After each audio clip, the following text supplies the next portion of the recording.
My wife told me, I'm opening our marriage. This isn't cheating. Then she ran off with her boss for 6 weeks. When she finally came home, screaming on my porch, the entire neighborhood ended up watching her meltdown. Hey Reddit. So, turns out my wife treated our marriage like a trial subscription she forgot to cancel. I said, nah, I'm not living like a background character, and I started handling my business. But she wasn't done performing yet. Before we get into the chaos, let me start from the beginning. Name's Derek Hayes, 33, residential electrician, married to Lauren for 7 years. Not forever, but long enough that you think you've got a partner, not a stranger in your kitchen. We've got one kid, Georgie, 5 years old, dinosaur obsessed, calls me dad like it's one word. The house we live in is mine. Bought it before the marriage, fixed it up myself, nothing fancy but solid. It was a regular Tuesday night. Georgie was on the living room rug, making his plastic raptor bite the corner of a cereal box.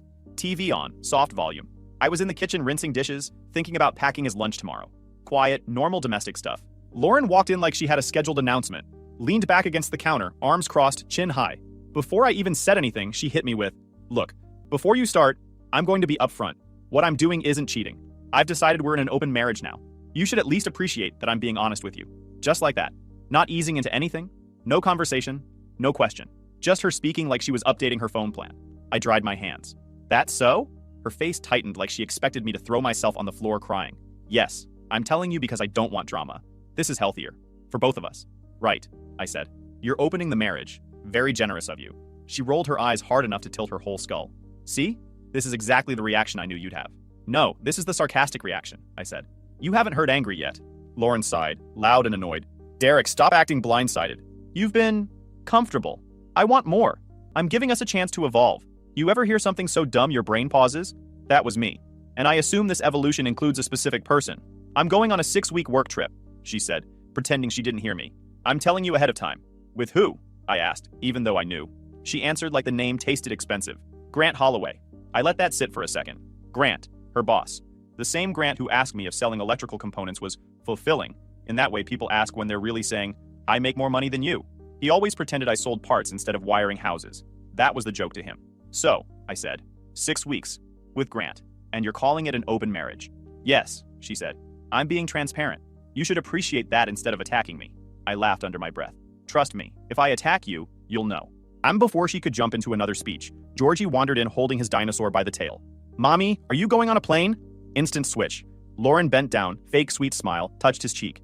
Yes, baby. Mommy has a big trip. I'll bring you something special.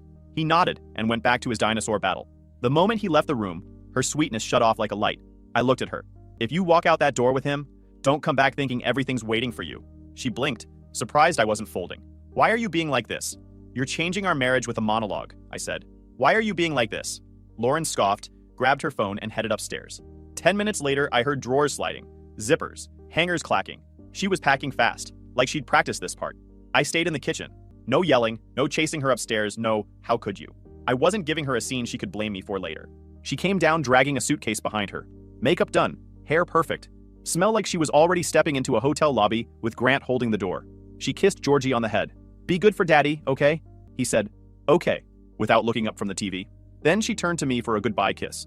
I didn't move. She leaned in anyway and barely brushed my cheek. It felt like she was clocking out of a job. Don't act like this, she said quietly. I'm trying to do this the right way. There's no right way for what you're doing, I said. But keep pretending. She rolled her suitcase to the door. I opened it for her without a word. A sleek black town car idled at the curb, the kind Grant likes to send. The driver didn't make eye contact. Lauren walked straight to it, tossed her hair, didn't look back even once. I shut the door. Georgie was asleep on the couch, dinosaur tucked under his arm. I picked him up, put him in bed, and pulled the blanket over him. When the house finally went quiet, I sat at the edge of the couch, hands clasped, staring at the wall. Not heartbroken, not confused, just done. I wasn't going to fight for someone who just packed up and played me like a side character. She made her choice. I'd make mine next. A month before the open marriage speech, Lauren dragged me to her firm's annual dinner. One of those hotel ballroom events where everyone smells like money and ambition. Georgie was with a sitter, so it was just us. I wore a dress shirt that actually fit, tried not to look like the one guy who fixes outlets for a living in a room full of billable hours. Lauren looked good. She always did. But she also looked on, like she had something to prove that night. Not to me, but to the room. Then Grant Holloway walked in. You could hear it before you saw it. The fake laugh, the loud greeting, people suddenly standing straighter around him. He's the kind of guy who taps his watch on purpose just so you see the brand. He spotted us, smiled too big, and made his way over. Lauren, he said, kissing her cheek like they were starring in some commercial. You look incredible. He gave me the handshake where the other guy squeezes a little too hard, like he's testing your bone structure. Derek, right? Good to see you again. Yeah, I said. Still alive. Shocking, I know. He smirked, already loving himself. Later, we were at the table and he said, loud enough for the associates to hear, "So Derek, you still doing that electrical thing? Must be nice, not having real stress." People chuckled. Lauren laughed the hardest. I took a sip of water, wiped my mouth, and said, "Yeah, it's wild. I can actually sleep at night not worrying about who I stepped on to get promoted." Silence. A few eyebrows went up. Someone coughed. Grant's smile dipped for half a second. The waiter suddenly became very interested in refilling glasses. Lauren nudged me under the table. "Why would you say that?" she whispered. "Why would he?" I said. She didn't answer, just looked away. And that was the moment I felt something shift. A crack. Small, but real. 2 days later, Lauren had brunch with her work bestie, Vanessa Cross. Vanessa worked in another department, mid-30s, the type who talks like every conversation is a motivational podcast. Lauren came home from that brunch with a different kind of confidence. The someone just hyped me up for no reason type. She told me, "Vanessa says I need to stand up for myself more, that I shrink who I am when I'm home." Shrink? I asked. "Who told you that?" "She just sees things clearly," Lauren said. "She understands me." Vanessa had planted something. You could hear it in the way Lauren started quoting her like scripture. Know your worth. Don't let anyone dim your shine. Men respect consequences. It wasn't Lauren's language. It was Vanessa's. And Lauren soaked it in like she finally found someone who agreed with everything she already wished was true. After the dinner, little things started stacking up. Lauren had late meetings twice a week. She turned her phone face down every time she set it on the counter. She bought new outfits that didn't match her usual style. More fitted, more polished, more deliberate. I asked once, calm, not accusing. "Everything okay with work? You've been out late a lot." She didn't hesitate. "You're being controlling. Vanessa said you might react like this." I blinked. Vanessa said, "She's just honest," Lauren said. "Not everyone is threatened by confidence." And there it was. Vanessa's voice coming out of my wife's mouth, packaged as self-improvement. I didn't argue. No point arguing with someone who thinks they're already the hero in a story someone else wrote. A few nights later, I met up with the guys. We'd been doing the same hangout for years. Cards, trash talk, wings, nothing deep unless it needed to be. Tyler, TJ. Red was the first to notice something was off. He's the chaotic one. The guy who's always in the middle of a breakup or a bad idea. "You've been quiet, man. That's not your brand." "Spill." I shrugged. "Lauren's been weird since her office dinner, and since she started hanging with Vanessa." TJ pointed a wing bone at me. "Stop letting weird slide. Weird becomes disrespect, and disrespect becomes a hobby if you don't kill it early." Graham Pike, quiet as always, shuffled the deck and said, "If someone else is writing her lines, she's not thinking for herself. That's never a good pattern. Simple, dry, dead on." Julian Jules Mercer leaned back and watched me for a second. "You good, man? For real?" "I'm watching," I said, not reacting. "That's the right move," he said. "Just don't gaslight yourself. If it feels off, it's off." They didn't push, didn't make speeches. They just made space for me to see what was happening without doubting myself. When Lauren left for her 6-week work trip, the house didn't fall apart. It got quieter, sure, but routine stayed the same because I was already doing most of them anyway. Every morning started the same. I'd carry Georgie downstairs half asleep, sit him at the counter, and make pancakes the way he liked. Tiny ones stacked like Lego pieces. He'd mash them together and call it a pancake robot, then ask, "Is mommy coming home soon?" "Not yet, buddy," I'd say. "But we're good. Eat up." He'd accept it and go back to drawing on his placemat. I'd drop him off at kindergarten, head to work, come home, make dinner, bath time, bedtime story. Simple, steady stuff. No chaos, no drama. Just being a dad. Lauren called every couple days. Always on speaker first so she could perform for Georgie. "Oh, hi, sweetie. Mommy misses you so much." Her voice switched instantly once he wandered off. To me, she'd go flat. "I'm in meetings all day. I'm exhausted." "What are you doing?" Like I was supposed to be impressed, she was staying in a place that echoed like a hotel lobby. I could hear things in the background during those calls. Clinking glasses, loud people, music, laughing. She never mentioned where she was, and she always ended the call fast. Like talking to me was a chore she needed to check off her list. About 2 weeks in, the guys insisted we hang out. They could tell I needed a night off. We met at TJ's garage, his unofficial man cave. He dragged an old couch in there and parked a beat-up second fridge next to it. The whole setup smelled like engine cleaner and victory laps after bad decisions. TJ opened with his usual energy. "All right, Derek. Sit down and inhale these wings before you start thinking too hard. Thinking is dangerous for married men." I smirked. "Thinking is dangerous for you, man." "Exactly," he said, proud of himself. Graham was dealing cards without looking up. "He's different," he said in that quiet, deadpan tone.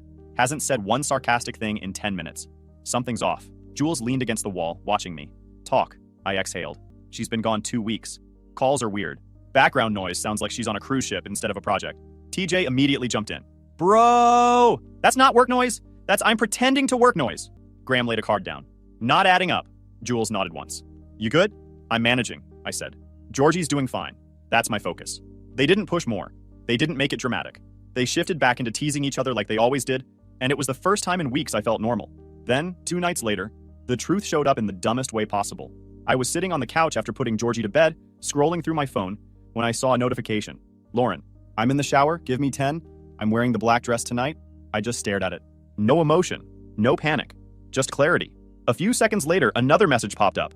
Lauren, wrong person, LOL. That was it.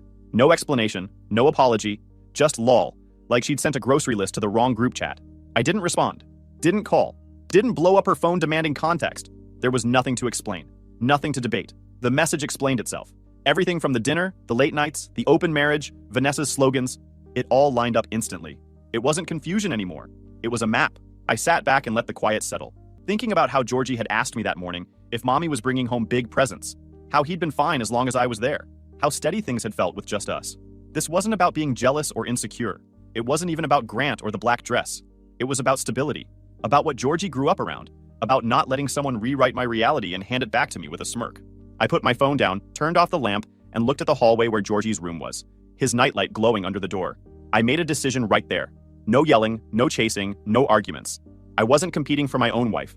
I wasn't sharing my house. And I wasn't letting Georgie grow up watching his dad be a backup plan. If Lauren wanted a different life, she could have it. But she wasn't coming back to this one without consequences. By the time I went to bed, I already knew how I was going to move. Clean, smart, quiet, for me and for Georgie. The next morning, I called a lawyer. No drama, no threats. Just, hey, I need a consult about separation and custody. I booked an appointment for my lunch break the next day. The lawyer's office was quiet, not the intimidating movie version. A calm guy in his 40s named Patel brought me into a small conference room and laid things out like he'd done it 1,000 times. He went over the basics. Separation timeline. Clean, simple. No need to announce anything big right away. Temporary custody. Courts look at who's been the primary caregiver, who provides stability, and where the child has been living consistently. Child support. Formula-based. No point fighting numbers that already exist. Do not badmouth her to Georgie. Court hates that. Kids don't need to hear grown-up mess. Document everything. Dates, texts, missed calls, routines, all of it. Calm evidence beats emotional speeches. He told me straight, you've been the day-to-day parent for weeks. Don't make it messy, and you'll be in a strong position. I nodded. Nothing about what he said shocked me. It just confirmed what I already knew. If this was going to become a custody conversation, I needed to be factual, not emotional. I left his office and started making lists. Not revenge lists, responsibility lists. I opened a note on my phone and started keeping track of Georgie's routines. Wake up time, school drop-off, meals, bedtime. I saved our daycare messages, doctor visit reminders, and any communication showing who handled what. Not to weaponize it, but to show the truth. Lauren had been gone 2 full weeks and hadn't asked about anything real beyond whether Georgie still liked dinosaurs. The texts and call logs between her and me were already forming a timeline on their own. Her absence, her tone, the wrong person LOL. I didn't have to twist anything. I just kept the receipts. Next came the money. We shared 2 accounts, both tied to my income. She contributed to one side account for groceries sometimes, but the big stuff, that was me. That afternoon, I went to the bank and legally separated the accounts. I moved my direct deposit into a new checking and savings in my name, and I left in the joint account the exact total of her deposits from the most recent statement cycle. Nothing petty, clean lines and a clean paper trail. Then I hit the phone carrier's website. We were on a shared plan, mine originally. I removed her line. She had her own phone, her own funds, her own job. She could handle her own bill. It wasn't a punishment. It was a boundary. 2 hours later, she called from an unknown number. Probably Wi-Fi calling from the hotel. What happened to my phone service? She snapped, not even saying hello. You're welcome, I said. You shut my phone off. Are you insane? No, just tidy. You can't do that. I just did. She made a frustrated noise. I'm on a work trip, Derek. Sounds like something you should budget for. Put me back on the plan. No. Why are you acting like this? I gave her one line. Because I'm done paying for things you use to talk to other men. She gasped like I'd slapped her ego. I ended the call before she could start her usual performance. Over the next 2 evenings, I got to work on the house. Jules came by to help. No lecture, no pity, just rolled up his sleeves like a brother. Where you want me to start? He asked. Storage boxes in the basement, I said. Everything that's hers goes. He nodded. Simple. We boxed everything neatly. Clothes, shoes, makeup, photos she didn't bother taking with her. I wasn't trashing anything. I wasn't touching what wasn't mine. I was simply removing access. When the boxes were ready, we loaded them into a rented van. It took 2 trips, nothing crazy. We dropped everything at a storage facility 15 minutes away. I rented a unit under my name, added her as an authorized user, prepaid for 2 months, and wrote the gate code and unit number on a small card. No drama, no mess, just boundaries. Back at the house, I changed the locks. Front door, back door, garage.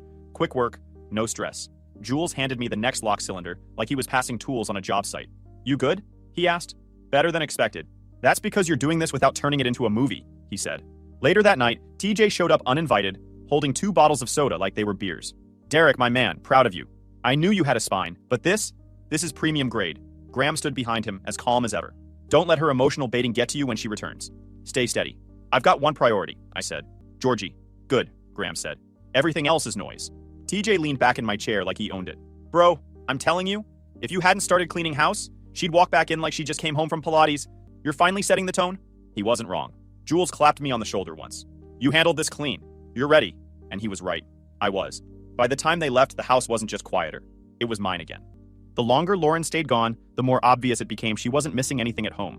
She kept posting pictures like she was a travel influencer, rooftop angles, city lights, fancy restaurants, sunsets reflected in wine glasses she cropped just right. Never a single picture of Grant Holloway, never anything that made it look like work. Just vibes. Her calls got shorter too. Barely a hello. She'd ask if Georgie was doing okay, then pivot into bragging about how productive the trip was. I could hear music, laughter, and plates clinking behind her. Work sounded a lot like nightlife. Whenever I told her we were good at home, she'd get annoyed, like she wanted me to sound miserable. One night she said, "You know, you should try being more supportive. Most husbands would be proud." For what? I asked. For letting me grow. Right, I said. That's exactly what I'm doing. She knew what that tone meant. She didn't like it. The call ended fast. Meanwhile, Vanessa Cross clearly had her hands in everything. Lauren started slipping lines into conversations like she was reading from a script. I'm learning to put myself first. You get reactive, Derek. This is healthy distance. Those weren't her words. Those were Vanessa's voice notes echoing through her. And Lauren definitely had a plan forming. I saw it in the little things she hinted at. Comments about testing communication, asking me questions that felt like traps, and suggesting she needed clarity when she got home. Vanessa was prepping her for a showdown, and Lauren was eating it up. At home, nothing changed. I kept Georgie's life steady. Kindergarten drop-off, dinner, bath, story, bed. He started wanting to sleep with his dinosaur guarding the pillow, in case mommy comes back tonight. I didn't correct him. No point in confusing a 5-year-old. One afternoon, I took him to the park. He sprinted straight to the slide, shouting, "Dad, Dad, watch this!" every 5 seconds. I sat on the bench and watched him climb, jump, run, repeat. He didn't ask about Lauren once. Halfway through, I realized I'd been doing everything alone for almost a month. Meals, bills, school, doctor forms, night wakings, all of it. And it wasn't heavy. It was normal. I was already a single parent most of the time. The only difference was now I wasn't pretending. A week later, the trio dragged me out to a late Saturday hangout. TJ said I needed male bonding to cleanse my aura, whatever that meant. We met in Graham's backyard around his old fire pit. Simple setup. 3 chairs, bag of chips, and Graham poking the logs like he was conducting science. TJ jumped straight in. "So, Derek, how's Queen Lauren of the business class kingdom?" I shrugged. "Posting angles. Talking nonsense. Not much else." "Classic," he said. "She's living in her main character arc." Graham didn't look up. "She's projecting. If she was proud of what she was doing, she wouldn't hide who she's with." TJ pointed dramatically. "Exactly. That's what I said." "You said she's probably on a yacht," Graham deadpanned. "And that too." Jules arrived last, handed me a soda, and sat quietly for a minute before speaking. "You're handling this clean. Don't let her or Vanessa bait you into something sloppy." "I'm not giving them anything," I said. "Just keeping Georgie's world normal. That's the only thing that matters," Jules said. "They didn't lecture. They didn't tell me what decision to make. They just kept my head steady." Vanessa amped things up soon after. I didn't hear from her directly, but I felt it in Lauren's tone. She'd call with a new attitude, like she was practicing speeches. At one point she said, "When I get back, we're going to have a real conversation about expectations." I said, "Sure, I've got a few of my own." She didn't ask what they were. She just paused, annoyed, and hung up. Then came the last straw of the week, a call from Lauren's mother. The number popped up while I was helping Georgie zip his jacket. I answered with a normal, "Hello." Her voice came through cold. "Derek, I'm very disappointed in you." "For what?" "Vanessa told me you're suffocating my daughter. She deserves freedom. You should let her live her life instead of controlling her." I looked at Georgie, who was holding his dinosaur and saying, "Roar" at the cat. My whole house was calm. There wasn't a thing about our daily routine that matched the word suffocating. "Whoever told you that is lying," I said. "And you shouldn't base opinions on someone you met twice." She huffed. "Well, Lauren trusts Vanessa." "Of course she does. Vanessa tells her everything she wants to hear." "See? Controlling tone." "No," I said. "That's a factual tone." She muttered something about men not understanding emotional support and ended the call. I sat there for a second, jacket halfway zipped on Georgie, realizing exactly what Vanessa was doing. Isolating me, controlling the narrative, recruiting family members as pressure. But she wasn't the one I needed to impress. Court steel and evidence, not gossip. Lauren was creating drama. I was creating documentation. Big difference. I zipped Georgie's jacket all the way up. "Ready, buddy?" "Yep." We walked out the door. 6 weeks to the day, she came back on a Thursday afternoon while I was at work. My phone started buzzing nonstop. Calls, texts, voicemail pings stacking on top of each other. "Why aren't my keys working?" "Open the door." "Derek, answer me right now." I didn't respond. I finished the job I was on, clocked out at 5, no rushing, no reacting. Before heading home, I picked up Georgie from my parents' house like always. He's with them whenever I'm at work or with friends. He hopped into the backseat with his dinosaur. Dad, can we get fries? Yeah, after we get home. He was humming to himself when we turned onto our street, and we could hear Lauren from halfway down the block. She was on the porch screaming, hair wild from pacing, mascara streaking down her cheek. Next to her stood Vanessa Cross, acting like her attorney/hype woman, sunglasses on, arms crossed. They didn't notice the truck had a child in it. They didn't notice anything except the fact that I wasn't there earlier to let them in. The moment Lauren recognized my truck, she pointed at me and shrieked, "You locked me out of my own house!" A few neighbors were on their porches. One guy across the street had his phone pointed in their direction like he was recording season highlights. My lawyer later flagged that video in discovery, just in case. I parked, stepped out, closed the door calmly. Georgie stayed in the truck with his dinosaur. Lauren stomped down 2 steps, finger jabbing the air. "You're out of your mind! You can't do this!" Vanessa chimed in, projecting her voice across the neighborhood. "This is abuse! He's isolating her!" Our elderly neighbor, Mrs. Felton, walked over holding her mail against her chest. "Is everything all right?" Vanessa stepped forward like she'd been waiting for this. "No, everything is not all right. He locked his wife out. He's being controlling, and she's terrified." Lauren added, "He changed the locks while I was gone. He's punishing me." Mrs. Felton looked at me, unsure. I gave her one steady line, no edge, no rush. Nothing dangerous here, just 2 adults yelling on my porch because they don't like the consequences of their own choices. Mrs. Felton blinked, looked at the 2 screaming women, looked back at me. Calm, clean shirt, work boots on, keys in hand. She nodded slowly and backed away. Witness secured. Lauren didn't notice. She was still spiraling. "You're a psycho, Derek! Let me in!" I ignored her, walked past them, unlocked the front door with my new key, went inside and grabbed the storage unit card. When I came back out, that's when Georgie opened the truck door and hopped down onto the driveway. Lauren spun around and gasped like she'd just spotted a celebrity. "Baby, come give mommy a hug." She ran toward him. Georgie froze, stepped behind my leg, and gripped my jeans. "No," he whispered. Lauren stopped dead. You could see it hit her like a punch. "Georgie," she said again, softer this time. "Come to mommy." He shook his head and hid further behind me. Vanessa tried to smooth it over. "He's confused. You're scaring him, Derek." I cut her off. "He's fine. You 2 are the only ones yelling." Her mouth snapped shut. I held out the card between 2 fingers. "Your stuff is there." Lauren snatched it, looked at it, then screamed, "What is this? A storage unit?" "Yes," I said. "Everything's boxed. Everything's safe." Vanessa exploded. "You can't legally do that! We're calling the police!" "Call," I said. "They'll tell you it's civil." Lauren pulled out her phone, dialed, and made a dramatic report like she was auditioning for a crime show. "My husband locked me out and took all my belongings." We waited. A patrol car rolled up 10 minutes later. The officer stepped out and took one look at the scene. 2 women red-faced and yelling. One calm man holding his kid's hand. Neighbors pretending not to stare. "What's going on?" he asked. Lauren rushed him. "He changed the locks on me. He moved my things. He's trying to take my home." The officer turned to me. "Sir, my house," I said simply. "My name on the deed. We're separating. Her belongings are in a storage unit. Nothing destroyed, nothing withheld. She has access." I held up the deed photo on my phone with my ID. He glanced, radioed the call in as a civil matter, and gave us an incident number. He nodded once. "Ma'am, this is a civil issue. He's within his rights." Lauren's face crumpled. "What?" Vanessa jumped in. "Officer, he's being emotionally abusive. He's isolating her." "Ma'am," the officer said, "this is not a police matter." He tipped his head at me politely and left. Lauren started sobbing.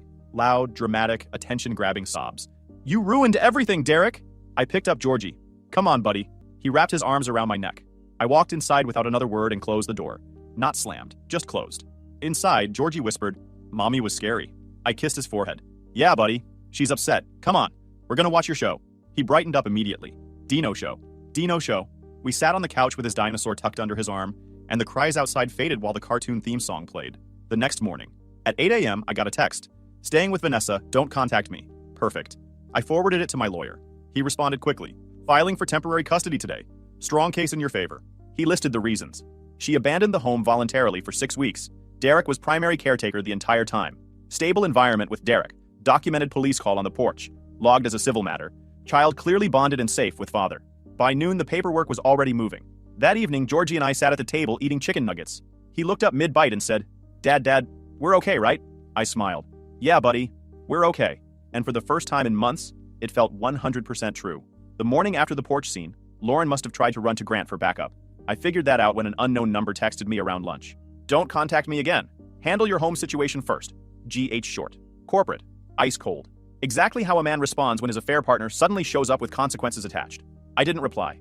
That message alone told me her fantasy tour with him had a hard stop. By mid-afternoon, my lawyer called. Temporary custody petition is already filed, he said. Given the past 6 weeks and what happened yesterday, I expect the judge to grant it without hesitation. Good, I said. I just want stability for my son, and you've provided it, he replied. That's what matters. While that was happening, Vanessa was busy burning her own reputation to the ground. Graham texted our group chat with a screenshot from someone we barely talk to anymore. Vanessa ranting about me in a long paragraph. Derek locked her out. He's dangerous. He's trying to steal their child. None of it matched reality. She just liked hearing herself talk. Then Jules sent another screenshot from his cousin. Vanessa recruiting like she was running a cult. We have to support Lauren. He's manipulating the narrative. She's scared. All while the footage in everyone's mind was 2 adults screaming on my porch, while I held a 5-year-old quietly inside. Later that evening, a text came in from an unknown number. Don't let Lauren contact my husband again. I put it together later. It was Sloan Holloway.